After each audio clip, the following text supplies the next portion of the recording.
Rich, ruthless, and famous, my guest is a New York institution, known for the buildings he's built and the wives he's divorced. You don't want to cross him, though, because he likes getting even. And he's made it a rule that no one pushes him around, ever. So how did he lose all his money and then get it back again? Donald Trump, a very warm welcome to the program. You say you can't make an omelette without breaking eggs. That sounds like a very destructive business philosophy, is it? Well, I'm not sure that I've actually used those words, but generally you have to shake things up pretty much in order to do something of consequence. And I have shaken things up, and I've had the best business years of my life by far. How rough is business in New York? We hear a lot about it's the toughest, the roughest, the most ruthless business in the world. Is it? Well, I think that business in New York tends to be tougher maybe than other places, but I'm not so sure that's true. The real estate business in New York is an amazing business. It's a great business. And anytime you have a great business, you always have competition, and you always have, unfortunately, the smart and the tough people coming into it. You have to be a killer in business? I think you have to be smart in business. I don't think you have to be a killer. I think you have to be smart. Does that mean eyes in the back of your head, always looking to see who's going to get you, who's trying to pull one off, a fast one on you? Well, one of the things I say in the book, and I say very strongly, is you have to be paranoid. And the book is selling so well, and I guess people believe this, but there is a certain advantage to having a certain degree of paranoia. You watch, you can be a little bit careful, you watch what's happening behind your back, and I think that's probably very true in business. If you're paranoid, how much enjoyment is there? I mean, how much time do you have to actually sit back and say, look what I've done, this is great? I think that there's great enjoyment. I think that the paranoia cannot be carried to a life-shattering crisis point, but I think it's good to always know that people are out there and they're looking to throw you off your throne. But I think success brings great enjoyment, and certainly it has for me. Is it the competition that fires you up? Is it the money?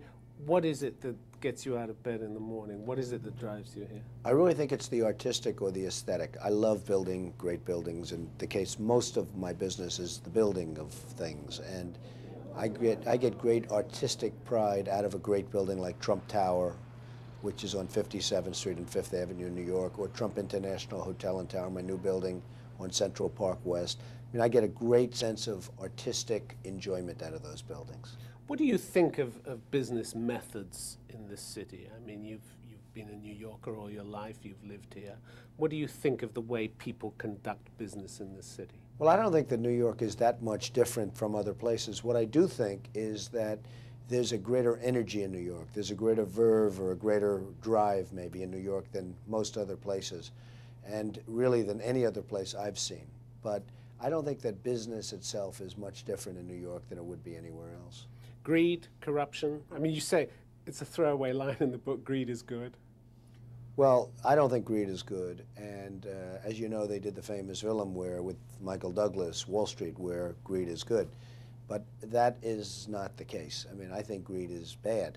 I think that you have to enjoy what you're doing. If you enjoy what you're doing, it'll be successful, generally. If you don't enjoy what you're doing, it's almost never going to be successful. Rich men are always targets. The richer you get, I suppose, the bigger the target that you present to people. How much does that worry you? Well, I think that rich men, I guess, are always targets. Rich people are always targets. And I think that there's a level of celebrity that I've attained which has become so ridiculous now that it makes me an even bigger target. So it always bothers me, but there's really not much I can do about it. I mean, I can't help it. Ridiculous in what way, the celebrity level? Well, it's just become very tough to go out. It's very tough to do things. It's very tough to just even go to a restaurant, in a sense, because it's always shaking hands and signing autographs and things. And, you know, it didn't used to be that way. But that's a symbol of success, is it? It is, but it's a victim of your own success. It's not necessarily a good symbol. It's really, it causes lots of problems. I mean, you go out and you want to have dinner at a restaurant with a group of people, and it ends up being a big event, and you have people waiting at the entrance to it's just a very tough way to lead a life, I find. You talk in your book about getting even, the importance of getting even. Is revenge sweet? I believe strongly in getting even. If somebody has hurt you, if somebody's gone out of their way to hurt you, I think that if you have the opportunity, you should certainly go out of your way to do a number on them. And I've had more criticism about that one statement in my book than any other statement. The clergy is called, the ministers, the priests, the rabbis, they've all said, what a terrible thing to say. That's against our teachings. I just believe it. I believe in an eye for an eye. If you did turn the other cheek, as the clergy are presumably suggesting to you, what would that do to your reputation in business circles here in New York, do you think? Well, I don't know what it would do to my reputation. I just don't believe instinctively in turning the other cheek. If somebody was out to hurt you, if somebody was out to do a number on you, I really believe that you should just do a number on them if you get the chance. Can you give me an example? Well, there were people that I really helped in business when things were very good in the 1980s and when my company was going good. And they did not lift a finger to help me when I needed it. And there were a couple of them that could have very easily helped me. Now I have the opportunity to do a number on those people, and I will tell you I'm having a lot of fun with the opportunity. Who are the movers and shakers in the society? We get the impression in New York that power is in the hands of a few very, very rich people, yourself included. Decisions in smoke-filled rooms, is that still the way business is conducted in this city? Well, I think New York is very much run politically. I think we have a mayor that's named Rudy Giuliani who's done an incredible job in New York. And just got reelected. And just got reelected by a huge margin, I guess the largest margin ever. He has been an incredible mayor. He's done an unbelievable job. And he's just been great. And so it starts off with the mayor, the leadership, and the politicians. We have other people within the business community, obviously, that are very important, and there are a lot of them. But the city has just become very, very hot, and I think it's due to Rudy and lots of people in business that have done a very good job. When you say hot, it's more focused? It's really become focused. It's just a place where everyone wants to be. People want to come to New York. They love the city. They want to be here. They want the action. You know, New York has action. New York is unbelievable action. And everyone wants to be here. And I happen to be the biggest developer in New York. My company now is doing much better than it ever did in the 1980s. I mean, what do you attribute that to? Well, I think one thing is perseverance. I mean, when things were tough at the beginning of the 90s for me and everyone else, the problem with me is I was getting all the publicity. The Great Depression, you call it. I call it the Great Depression of the early 90s because we were really in a real estate depression. And it was real estate and retailing and airlines and various other businesses. They were in a total depression. They weren't in a recession. And I survived. Most people didn't survive. I mean, a lot of my friends, a lot of good people and bad people had to go bankrupt. And you never heard from them again. And you probably never will hear from them again. But, you know, I survived to a point where the company is much bigger now than it ever was and much stronger financially than it ever was. And I wrote a book about it. But in the early 90s, you faced the possibility of losing everything. In fact, on paper, you had lost pretty much everything. I had faced the possibility of losing everything, and I went back to work. I focused my mental energies and all of my energies. You never thought of giving up? No, I think one of the reasons I really succeeded, and bigger than even in the 80s, is the fact that it's a little word called perseverance. I didn't stop. It's quite a long word, actually. It's a long word, come to think of it, but I didn't stop. And I did persevere. I went against a lot of odds. And I came up with a phrase, survive till 95. That was in the early 1990s. And it turned out to be right because the world changed, the economy changed, and there was a survival tactic till a certain year. And in 1995, things started changing. But I mean, it really started changing for me almost right at the beginning because I went back to work. I refocused my energies.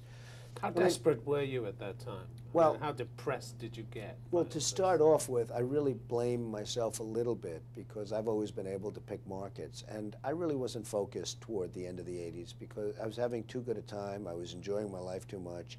Things were going too well. You dropped your guard. I did drop my guard. And it's no different than you if you do 15 great interviews. You know, you sort of, on the 16th, you can take it easy because, well, that happens in life. That's a human trait.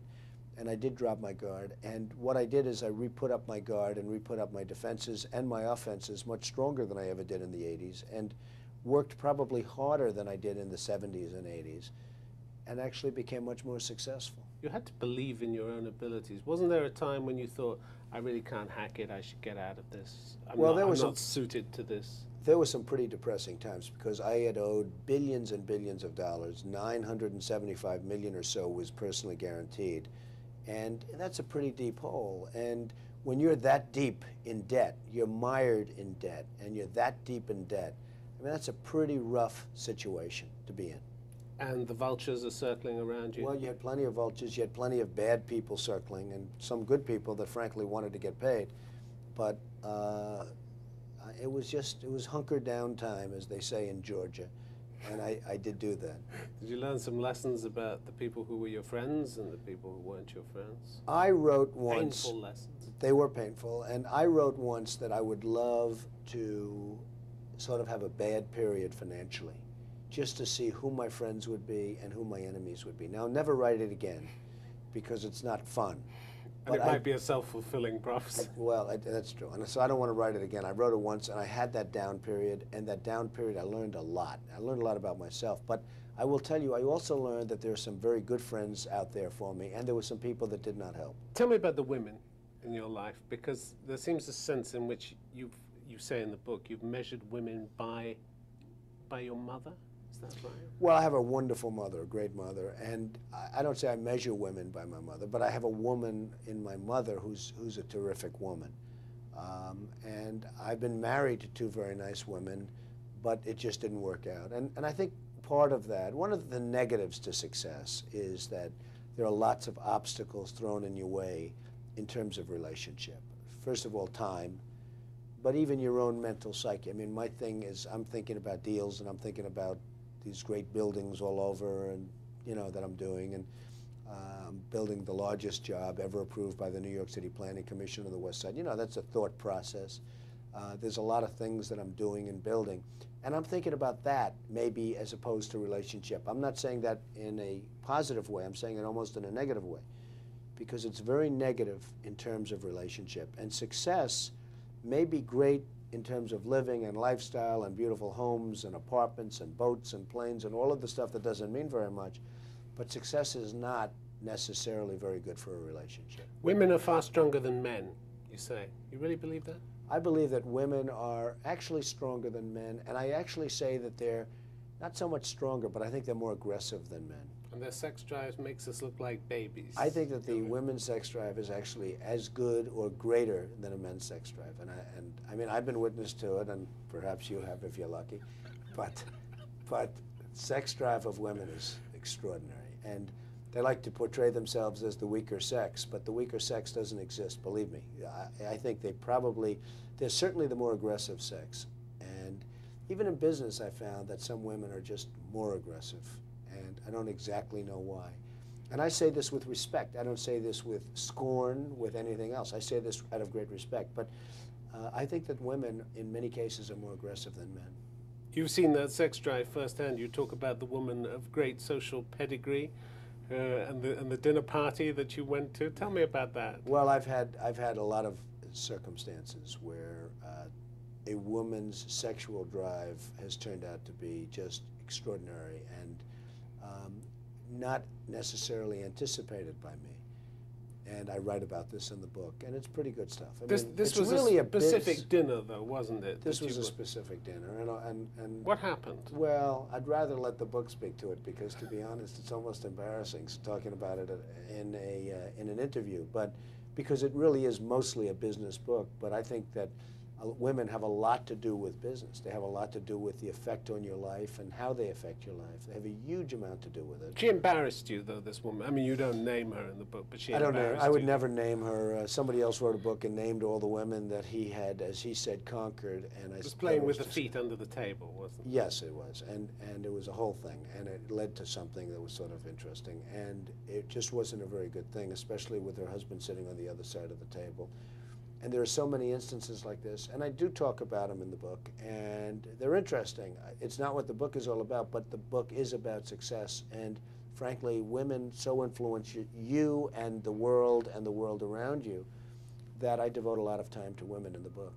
You say women have one of the great acts of all time. The smart ones act very feminine and needy, but inside they're real killers. That's It sounds as though you have almost this sort of love-hate relationship with women. Well, I might. I mean, I have mostly a love relationship with women because I totally admire and respect and love women. I think women are incredible. But I really do. I feel that there is a... I feel that the smart ones are the ones that really go out and do it without waving the banner of women's liberation. And if you look at the really successful women, those are the ones that have not had to wave that big banner. They've just gone out and done it. 2 wives you've had, Ivana and Marla. What do you think of them now?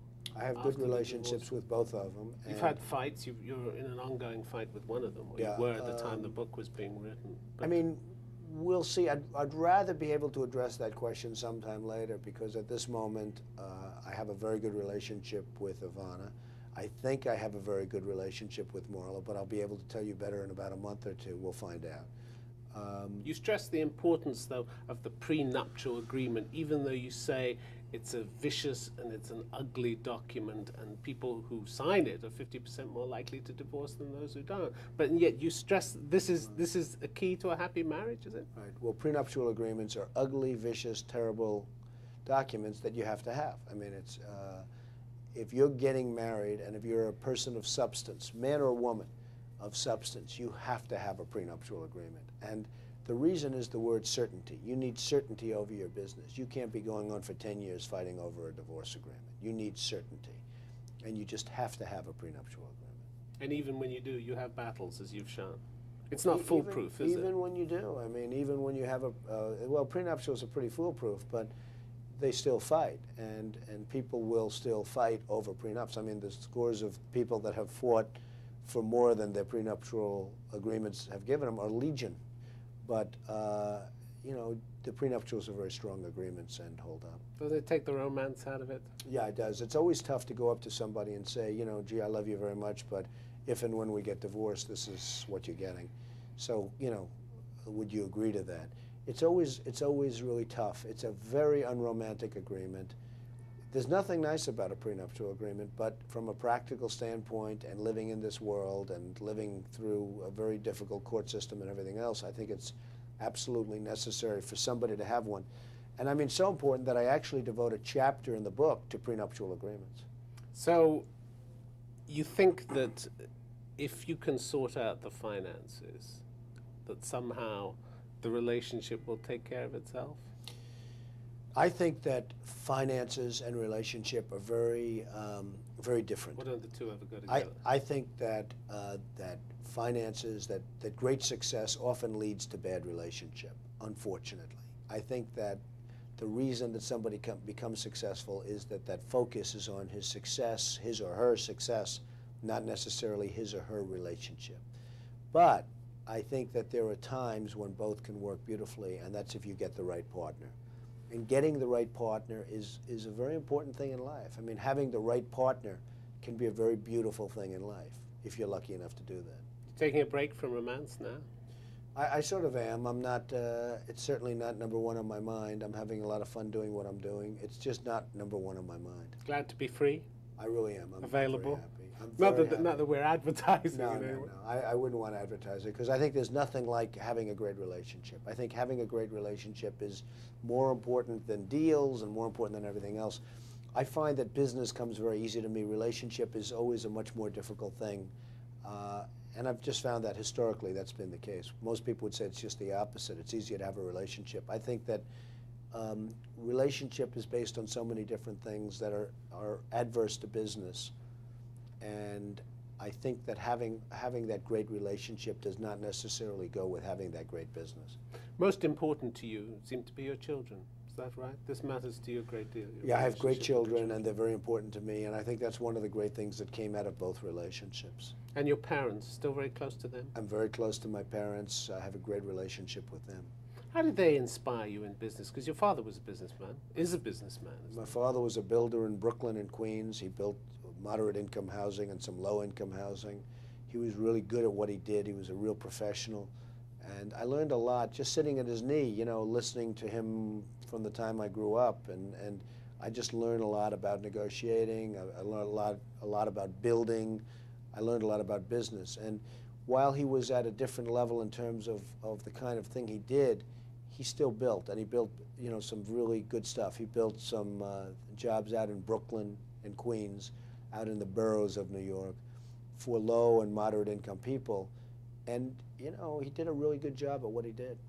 Tell me about your friends, because you count some of the best-known people in the world among your friends. There was a dinner you went out to with Michael Jackson, which you describe in the book. Tell me about that, because he seemed almost lost when you took him out to a restaurant, lost looking at a menu. What do you remember about that evening? Well, Michael Jackson was literally I mean, he's a very good guy, and he's having a difficult time. But he was literally to go to a restaurant, and we went to Le Cirque, the great Le Cirque, and with Sirio, and Michael was sitting at the table, and he just sort of, it was just like he was never at a restaurant before. He didn't know about menus, he didn't know about things. He was just, and I said to him, when was the last time you were at a restaurant? And he said, many, many years ago. And I could believe that was true, because he was so at ease at the restaurant. It's just, restaurants aren't his thing. Did you have to order for him? No, I mean, he did fine. I'm just saying that he was just not somebody that was exposed to this kind of a life. And what really was interesting was at Le Cirque you had these great celebrities, and they had never asked for an autograph in their life. People asked them for autographs, and they were coming up to my table asking Michael for his autograph. That, to me, was the funniest part of the evening. Sylvester Stallone, another friend of yours. Well, he's a Play great golf with him. He is. He's a great guy. He's a good golfer. He's a very smart guy. You know, people don't give Sly credit for the brain. They give him other credits, but they don't give him credit for that. He's a very smart guy who's done a terrific job. And I mean, you know, he insisted on playing Rocky. They were going to have somebody else play Rocky. He wouldn't let it go without him playing. I mean, this guy is smart and tough, and he's a terrific guy. And Frank Sinatra, you fell out with at one point, didn't you? What was all that about? Well, I had a dinner, and I actually apologize in this book for it, because I said some negative things about Frank in my second book.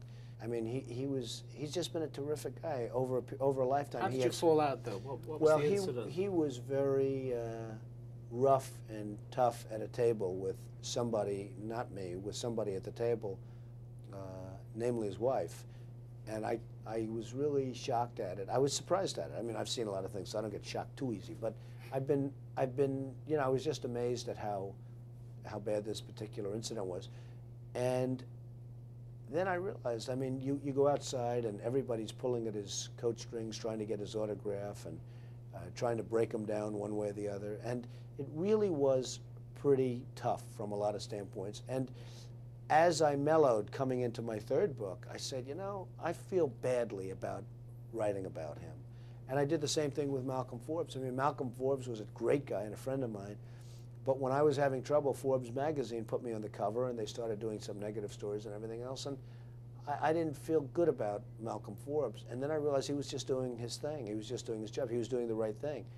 And I apologized to Malcolm Forbes, because he was really just doing his thing. And, you know, Malcolm Forbes has since died, and New York City has lost a great guy and a great character.